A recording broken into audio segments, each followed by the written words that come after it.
Okay, Yeah, so guys, we are officially recording now. Hello, Ruben. Ruben just entered the chat. yeah, Peter. yeah. So I guess the first item of business is, and it came up pretty quickly, is that we might be covering too many subjects that aren't related to each other, and that makes sense.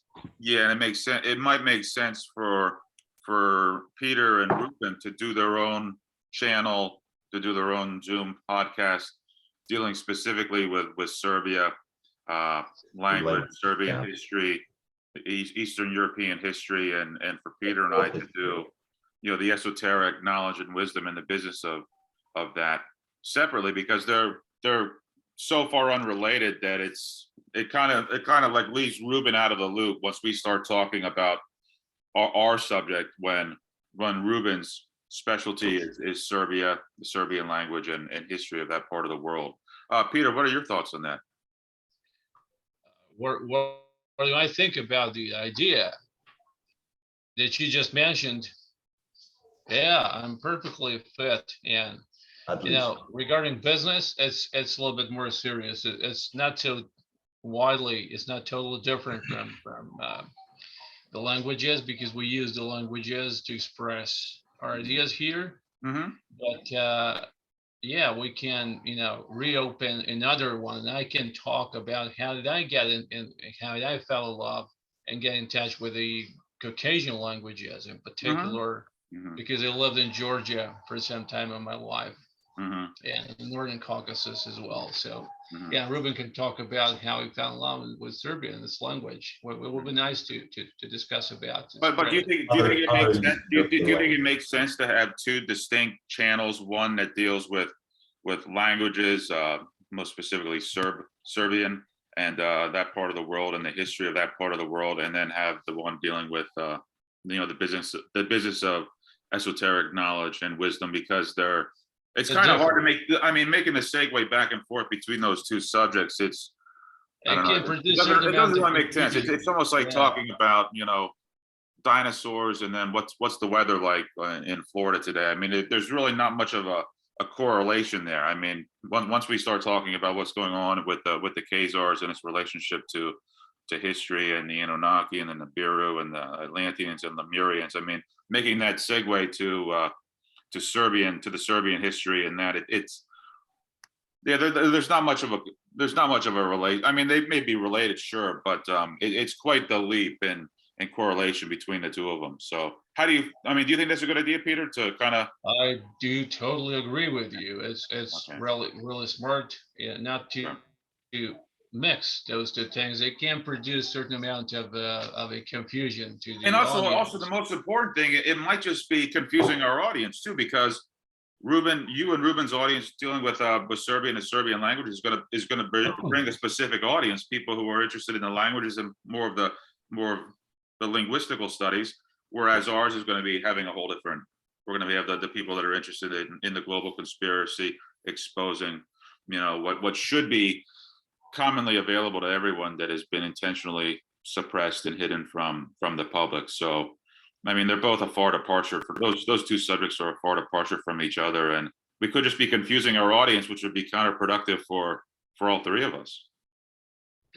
Well, that's true. So let's stick to our themes, our subjects. Mm-hmm. And Ruben, in the title of the show. Ruben, I want you to jump in just for the record. Ruben, I did want you to jump in there. I mean, how do you feel about that? Because I know you have your own YouTube channel. We're also going to promote your YouTube channel on these, but I know your interests are geared specifically to Serbia, the Serbian language, that part of the world, and the history there. Yeah, Serbia, Serbian language, other Eastern European languages, history and languages, so on. So Ruben, I want to make sure, are we all on the same page here? Do you agree with what we're talking about?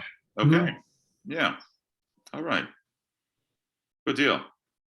Yeah. So one thing before I forget, I wanted to add, I mean, when yesterday we were talking about our origin stories, because I always have difficulty figuring out where to start in a conversation.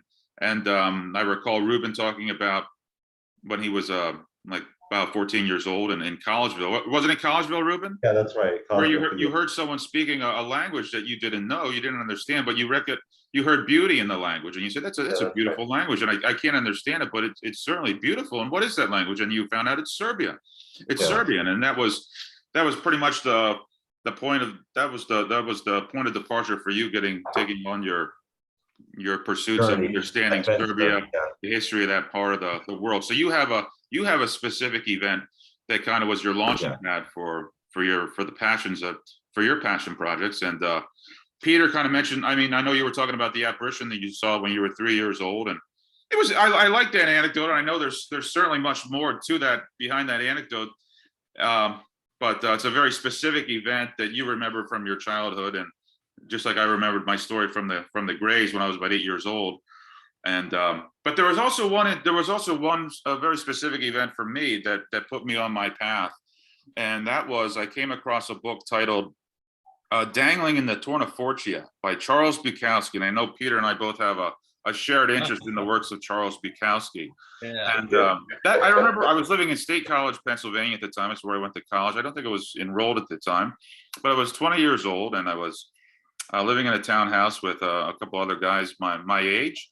And one of them had a book from the library. It was sitting on the coffee table, and I looked at it, and it had this unusual picture of a tree on the cover. And I guess coincidentally, but maybe not too coincidentally, I mean, I ended up putting an image of a tree on my book, The Musings of De La Pew. And it's quite funny because that's the first time it occurred to me, because this connection, because the one book that put me on my path had a picture of a tree on it called Dangling in the Tornafortia. I don't know if a Tornafortia is a tree or some kind of plant, but it's most likely a tree. But I guess I could do a quick Google search of that. But I distinctly remember this image of a tree on the cover, Dangling in the Tornafortia, by a guy called Charles Bukowski. And I knew nothing about Charles. I'd never heard the name Charles Bukowski before, and it had no connotations for me. As a kid, up to that point, up until that point when I was 20 in March of 2001, I hadn't done that much reading outside of the required reading of high school, and most of that I found particularly dry. I would say that, I mean,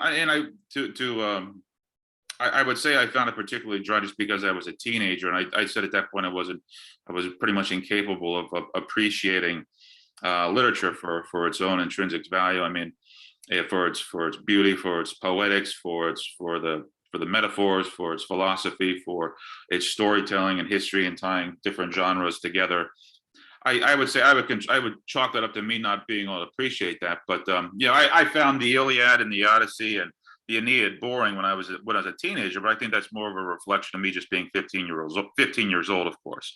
But when I came across the Bukowski book, I picked it up and I started reading it. And for the first time in my life, I came across somebody who had a very similar worldview to me. I mean, that I mean, obviously the anger, the frustration.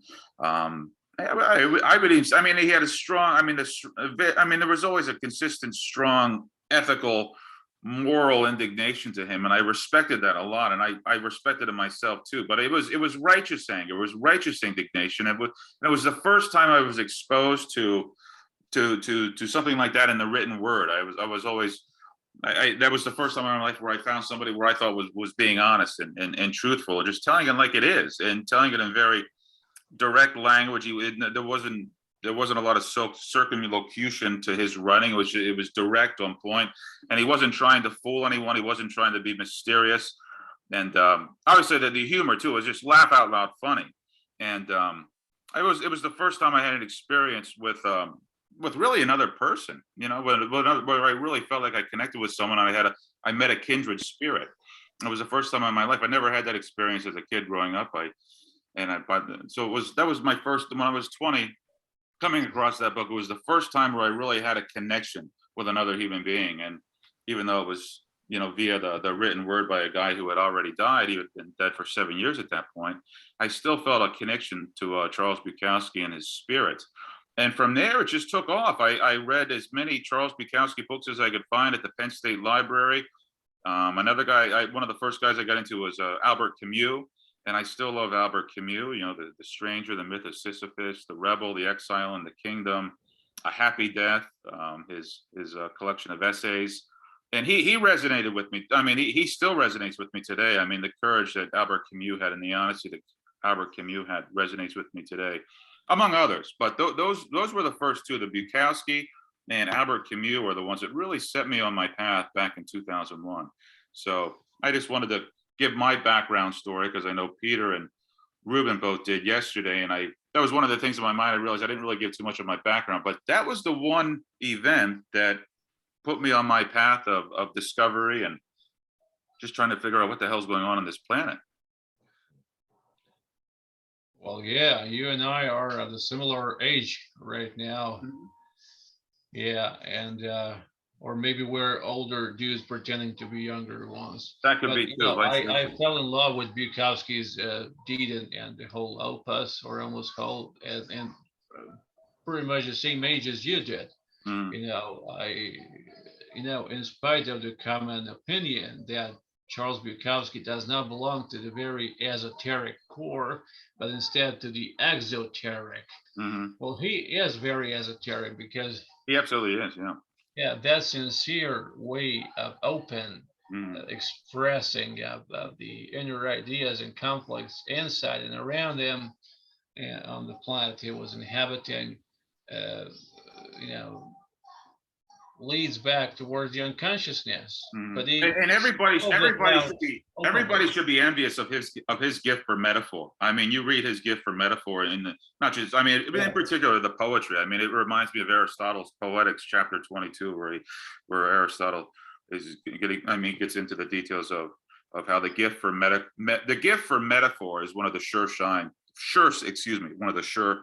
signs of genius. And Bukowski had that in spades, and I think a lot of the criticism of him was just people's sheer envy of his gift for metaphor, because I mean, you can't find a more imitated poet than Charles Bukowski. I mean, you find it in pop song lyrics and among many others, but that guy is always being imitated without any footnotes being given credit to his name. So I think most modern writers owe a debt of gratitude to Charles Bukowski. That's definite. That's true. And well as he said once to me, my own shit smells the best in the world, except maybe for dogs one. Yeah, it's just beautiful. Yeah. Could that be taken as a metaphor as well? Yes. Oh, yes. And nevertheless, he was born in Germany, as well as we know. He is of your descent. Yeah. Although he didn't speak any German very well. No. Yeah, to my recollection, the utmost impression that I've got reading his opus were the Tales of Ordinary Madness. The Tales of Ordinary Madness, yeah. Yeah. And there's one story that I think it was either in Factotum or Tales of Ordinary Madness, where Bukowski was relating a story where he was working in some industrial plant, some factory, and he was on the assembly line, and they were either making light fixtures or something related, something in that mode or fashion of light fixtures going down the conveyor belt, and it was his job to drop this what do you call it? Just very light tissue paper, or like the little styrofoam that you put in a box to protect whatever package you were going to be shipping off to wherever, to whomever. It was Bukowski's job to sufficiently and to securely make sure the little styrofoam and tissue paper was put in the box properly to secure the package. And somebody on the assembly line saying, Bukowski, you're doing it wrong. He said, you gotta look at Henderson over here. You see how he fluffs the styrofoam before he drops it in the box? You're not doing it right. You have to fluff it first. You see how he gets underneath the item and he fluffs it. You gotta fluff it, Chinaski. And some other guy on the line says, you hear him, Chinaski, fluff it, motherfucker. And it's just he has these kind of tales. He tells these kind of stories. Oh, and that's just one of endless little slice of life examples from his novels, in particular Factotum and the short stories. But it's just hysterical, because I mean he had such a perceptive eye for seeing the absurdity and the misery of everyday working life, and he told it in such a humorous way. I mean, he's kind of like George Carlin. I mean, if he wasn't so funny, when you just stop and pause and you think about the subjects that he's talking about, it can be rather depressing. But it's the story and their way of conveying what they have to say, it's just so freaking funny that you end up laughing, because it is funny too. So throw it back to you, Peter. Yeah, and well, there is a very wide amount of Zen in that everyday's life paintings and picturing, and it's very poignant. It's very dealing with pain, with achings, with suffering, and acceptance of it as it was just an ordinary stuff, because that's the way it is. That's the point of Charles Bukowski's mind. Yeah. That's the point, because he was very gifted to, to take the pain inside and to cover it up and to go out, to spill it out, and to make a mockery with it. But just, you see the abundance of acceptance inside of him, right? Just because of that acceptance. And that's what makes him a kind of hero or something, because he was very sincere by doing that. You said you can be depressed if while reading those. Oh, you can't be. I mean, if he didn't tell it in such a humorous way, it would be depressing. But he tells it in such a humorous way that you almost want to laugh and cry at the same time. Yeah, exactly. Well, it's like Anthony DeMello said it in one of his books. He's too young. I mean, he didn't say nothing. He just collected the mind works of the previous generations of India, the sages and the real genuine wisdom. And he said, all right, before the enlightenment, before the illumination, the inner illumination, I was depressed. And after the illumination, I'm depressed. No problem with it. Yeah. So I'm just quoting Anthony DeMello, or Tony, because one of his books, the recollections from the lectures, was called The Awakening, as well, as you know. So it doesn't matter who wrote it or who's spoken it. The point is that even depression, I don't have the clinical experience of it. Most people maybe do have. I was having experience with other things, but illnesses or diseases. But the depression can also be taken in the form of everyday's life, and that's Zen. The Zen point of view is hidden inside. Right? It's also like the embodiment of the Bhagavad Gita. Just it's as it is. Oh, it's almost a literal interpretation of it. It's just as it is. And William Faulkner. I mean, one of them. I remember something that sticks with me from William Faulkner more than anything of his is that he said that no matter what you want to do, no matter how much all your goodwill, all your good intentions, or how much you want to change the world, the fact remains that you are still right where you are in this moment, and that you have to make the best of it. And there's so many. I mean, recognizing, I guess, what you can and cannot change, and that's what I remember. There was a line in a William Faulkner book where he said, everything, all of our good intentions, all of our acts in the world, it's not going to change the fact that we are in a certain moment in time, a certain place in time, and this is what we have to deal with. And but the point is that there is nothing to be changed. No, you can't change it. You cannot change it. I mean, how much recognizing what you change, and there's very little we can change. Yeah. Yeah. The things are good the way they are, no matter how silly or conformistic or even irrelevant it may sound like. The things are good.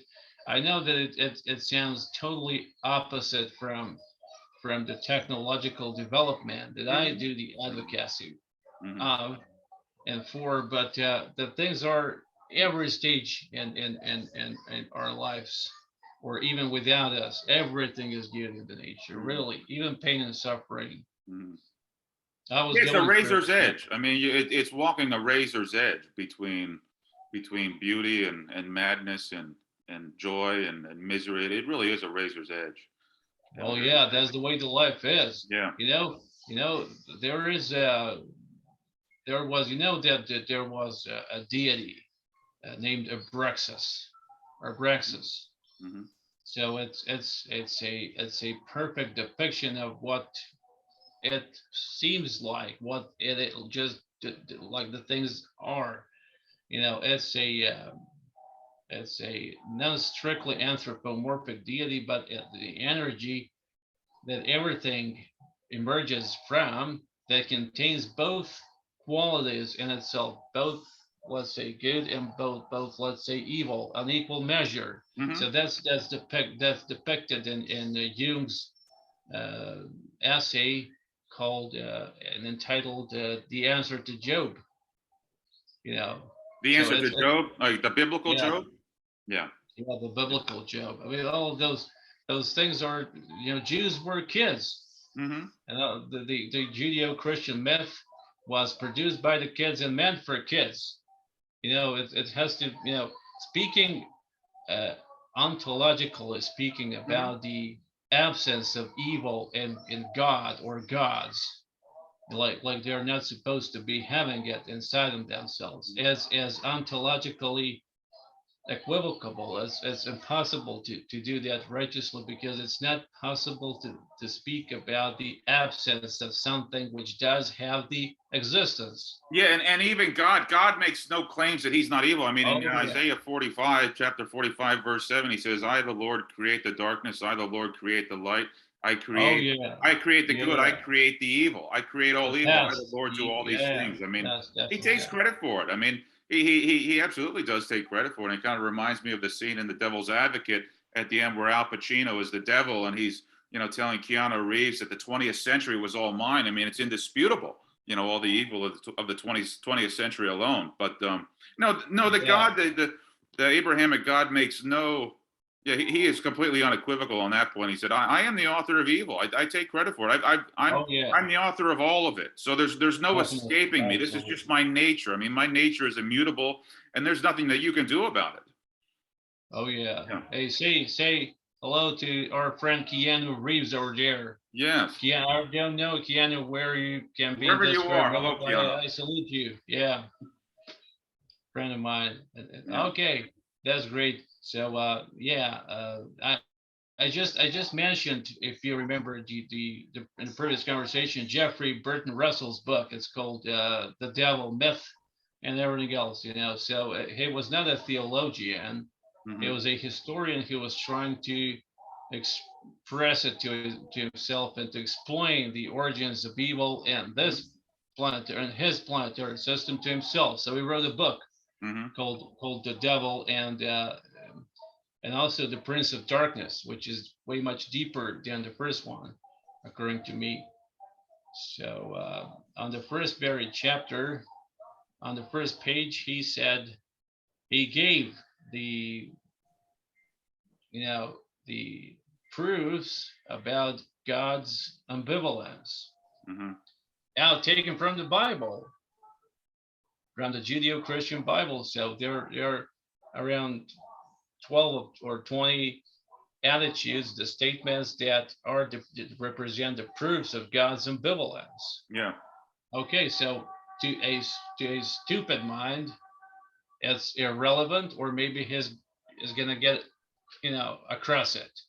Hmm. Gonna get off with it, but it's obvious to a smarter one, Hmm. and we get the proofs in every corner of our lives. I don't even think about that anymore the same as I was thinking when I was pretty young. I don't use, and I don't even think in terms of good and evil anymore. I think about the energies, and I'm doing my daily life, Hmm. as well as certainly you do. We're increasing our business Hmm. on Amazon, our marketing. You know, sometimes I'm good, sometimes I'm evil, but mostly that's the way it is. That's the way life is.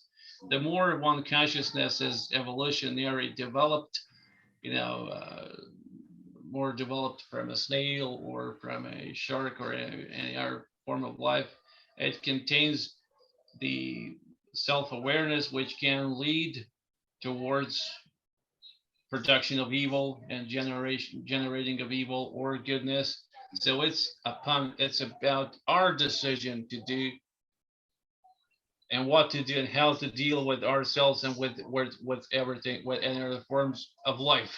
But I think one thing is we can't discount. I mean, I find a lot of people have trouble just even acknowledging the existence of evil. And I don't think you or I have that problem. But a lot of people, No. when I have conversations with people and I just discuss what's happened since March of 2020 and how it is evil, I said, you have to acknowledge the fact that there is evil in the universe. And evil is it's just spreading all over. It's just to such an inordinate, comprehensive, all permeating degree. It is all over this planet. And at some point you have to acknowledge the fact that there is evil. There is evil in all of us. It moves like the wind. And it's something that is always there. It always has its potential, and it's reaching a point where it's blooming like that. It's just, it's unbelievable what's going on. And just for example, I mean, taking the whole mask, the idea of putting on a mask and obstructing your breathing orifices, and then telling people that this is under the auspices of love and kindness and protecting them and keeping them safe. I mean, a 2-year-old that just got kicked in the head with a horse would be able to perceive that this is evil, that this is lying, that this is deception. Yet it becomes this global phenomenon where 99% of people fall in line lockstep, doing whatever the government tells them. I mean, if the government came out tomorrow and said, you have to crawl on all fours and bark like a dog, or we're not going to let you, go to work. We're not going to let you access your bank accounts. I mean, I think 99% of people, they might just do that.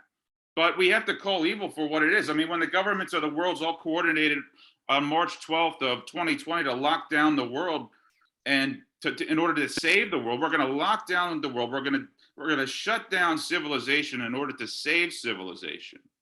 I mean, again, I come back to that. The metaphor or the image of a 2-year-old who just got kicked in the head with a horse. I mean, it doesn't require that much intellectual faculty to see that is a lie.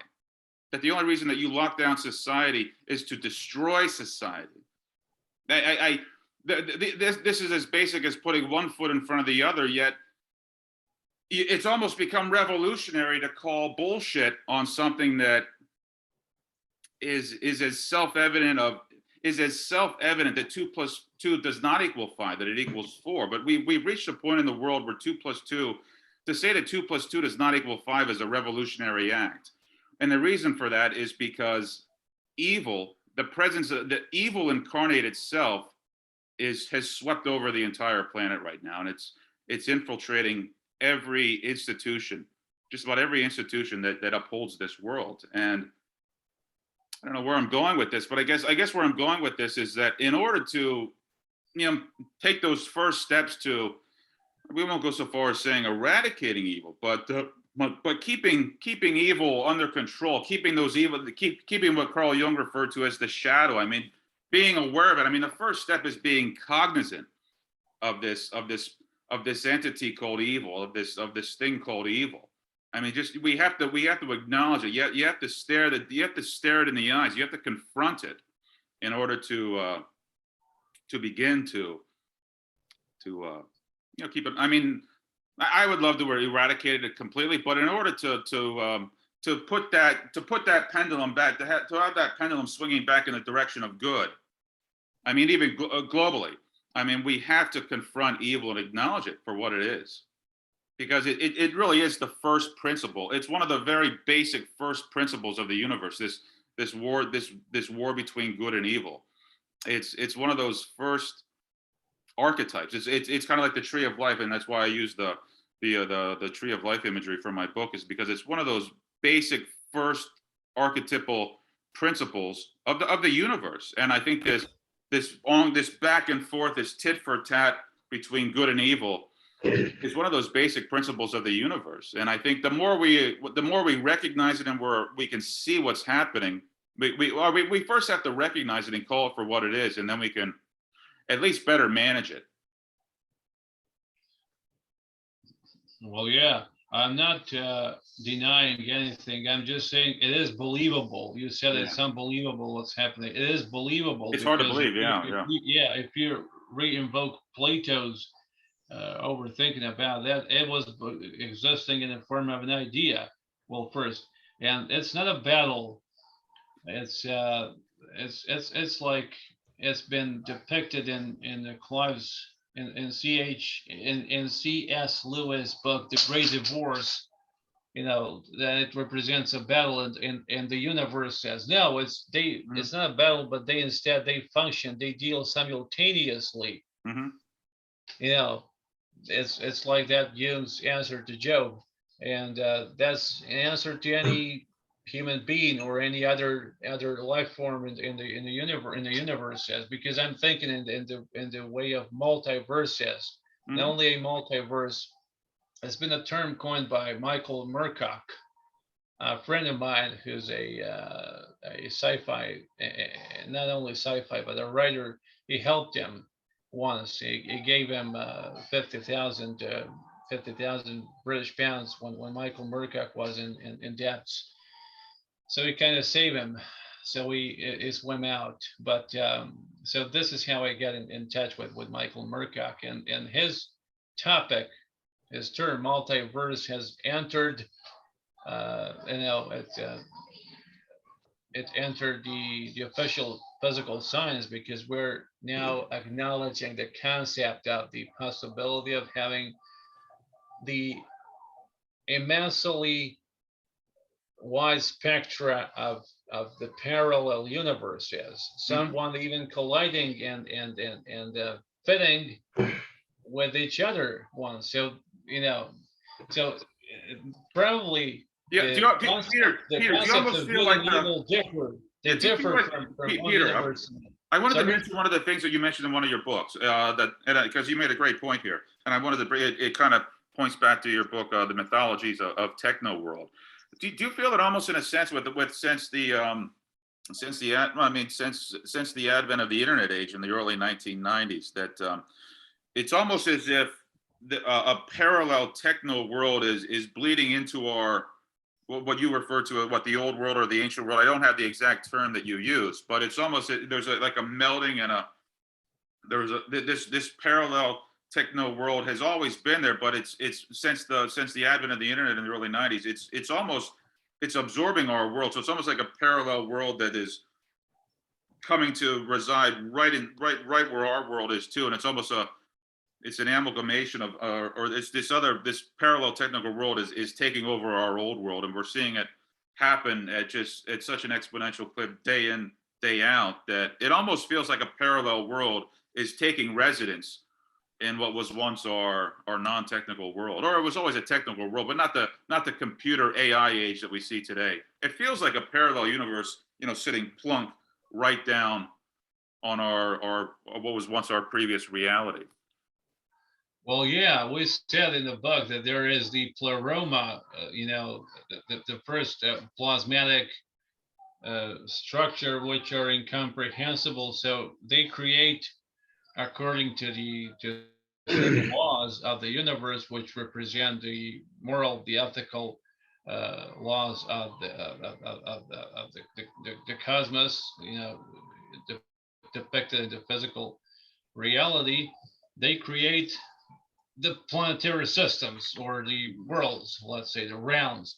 So speaking about this Terra planet, there was in the old world, which lingered to a certain extent and to certain moments. So there are the certain breakpoints in the development and the evolutionary history of the techno world, which represent the outburst, the emerging, the birth of the techno world.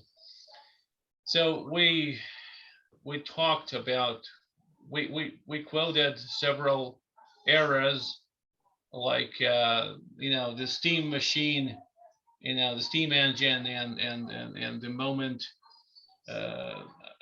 until it expired as a useful tool. So that was the first industrial era, and then we've talked about the moment when George Westinghouse bought the system from Tesla. Mm-hmm. and they made the perfect partnership. He was George Westinghouse is an interesting example because he was a descendant of he has German blood in his genetical lineage, but he is a descendant of a Russian spy and inventor. So nevertheless, Tesla dealt with Russians. You know, his previous plan was to go to Russia. It's a long story, and we can discuss about that topic over the next session. But yeah, so okay, we said you know, Enrico Fermi came later with the nuclear experiment, you know, under that stadium. So that was the beginning of the nuclear era. Mm-hmm. So after that moment on, we were living in an informatic era, which began with the slow development of the computer techniques and the development of AI and the internet. You know that the internet wasn't always like this and won't be always like that, like it's now. Mm-hmm. But it was having its you know, the development over the decades. So it's changing right now. So slowly but surely, we have gone beyond. We've left the informatic era, and we are going into the space era and the scientific era. So we're, you know, the informatic age expired in a classical way, the way it was before. So we've entered into the space era. We're spreading across our closest neighborhood for now. Mm-hmm. But if you take the signal within only help 100 years or maybe 100 years from now, if you take the signal on, it will be totally different. We'll be already colonizing Mars surface long ago. Mm-hmm. You know, there was a highly developed civilization on Mars surface, but due to the changes that occurred on Mars in certain point in its history and evolution, they left the planet. They left it, and they settled down in the interior of Venus. Mm-hmm. It's been said by Tesla. It's not been said. It wasn't said by me. You know, because he was having certain reasons to know that. You know, Venus surface is extremely unhospitable for a living.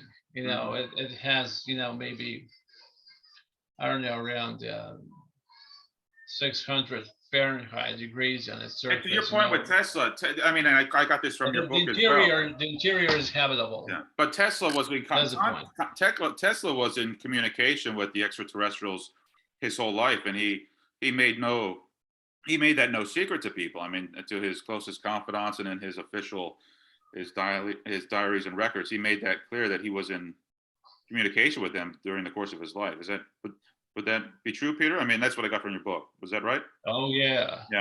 He the first moment when he started to comprehend that there are the extraterrestrial forms of life was in Colorado Springs. Mm-hmm. In 1899 when he wrote in his diary, the diary from Colorado Springs, he said, "I have found the marks, the signs of the presence of an intelligence."